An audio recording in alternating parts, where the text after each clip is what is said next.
I want to point out that hate is a surface expression. Hate is love wrapped in fear.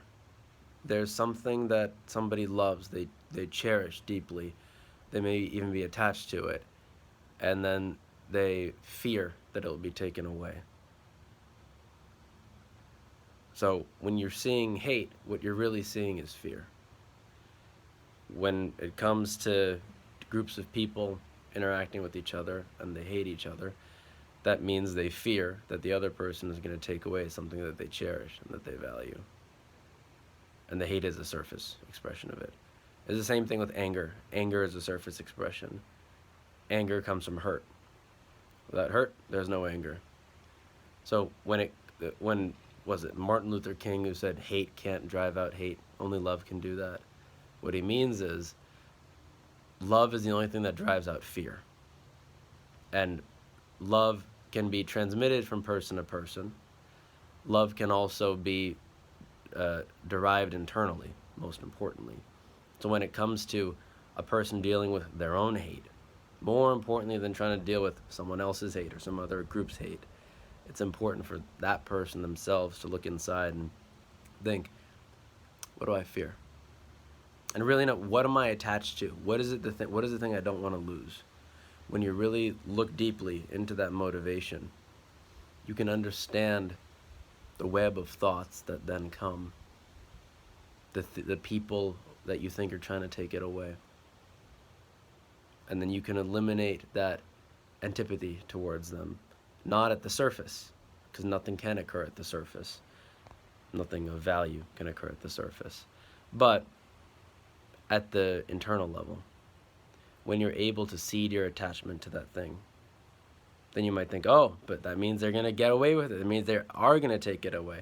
Well, not necessarily, right? That's the thing about fear. Fear thinks it needs to hold things in place, otherwise everything will fall apart. And it's not so. You can still operate rationally. You can still promote your interests without it coming from hate. You can still advocate for whatever you want to advocate for, and then allow the chips to fall where they may without fear, without fearing that it's going to be taken away, that you're going to lose. So think, what is it that you value? And then, or more importantly, and it's generally a value that you have that you fear is being encroached upon. It's a very, very deep thing, because you think, oh, well, this thing is very important, it's very sacred, and you are attached to it, obviously. So I can't allow these other people to take it away, whatever it may be.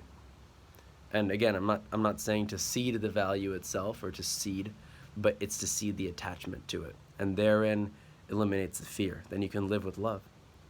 And you can love your enemy, as Jesus said, instead of hating them. Because your enemy is nothing more, as far as you're concerned, as far as you personally are concerned, than somebody who's there to essentially show you how to love. I know that sounds crazy, but at the deepest level, when you find yourself hating someone, that really means that you need to love them. When you see someone and you hate them, that means that you're being triggered. Something inside you is very fearful. Very fearful.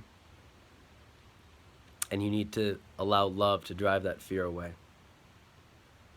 Therein lies the healing of relationships. Therein lies the beauty within you to come out. And every single thing you see is essentially relating with an internal thing within you. So, yeah, just keep that in mind. The hate is the surface expression, as is anger. Love can drive out the fear from which hate actually derives from. And hate is love wrapped in fear. You don't want to lose something. Like Anakin Skywalker in Star Wars, he says, "I hate you" to Obi-Wan in episode 3 when he gets all maimed and burnt and stuff. Well, this whole thing he was building, this amazing person, this beautiful ego, this new ruler of the world, like, he got maimed, he got burnt, he was in a horrible state. He says, "I hate you," with red in his eyes. His eyes literally were red. Like, there's just so many vessels and everything is just red. It was grotesque. This beautiful person because he was filled with hate, actually got the realistic expression of it. You know, Obi-Wan would have never struck Anakin. Obi-Wan would have never done anything to Anakin. He loved Anakin.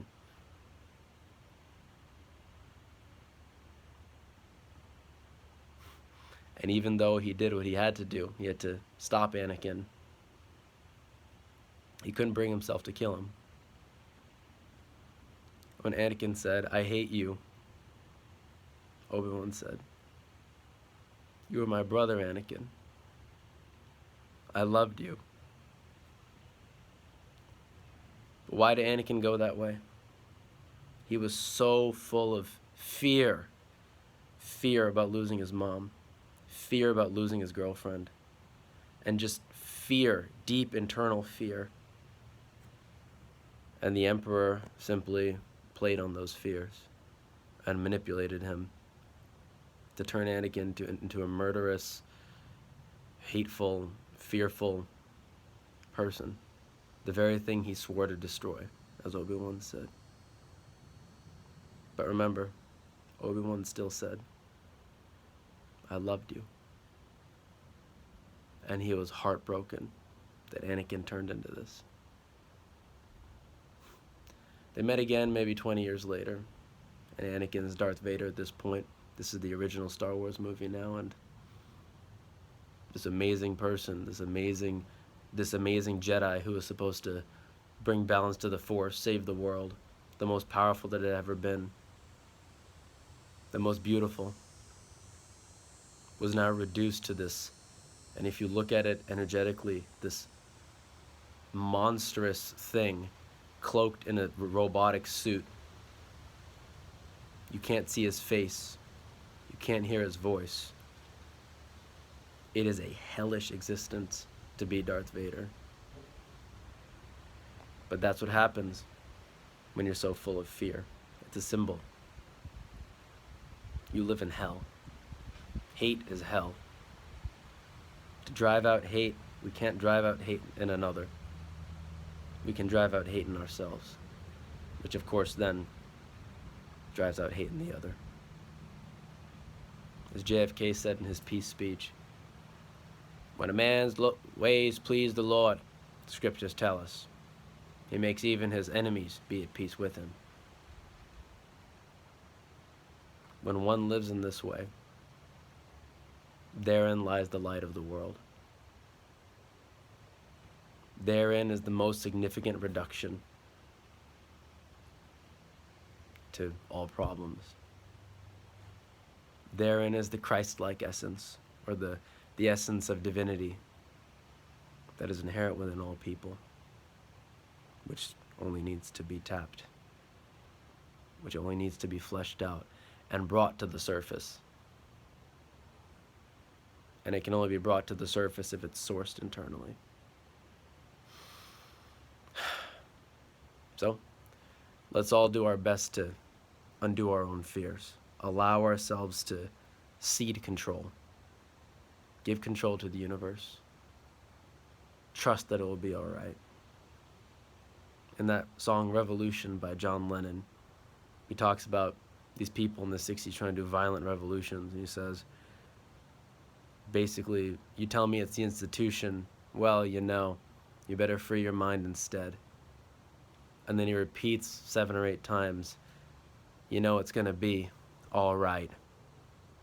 You know it's gonna be all right. All right, all right, all right. It's gonna be all right.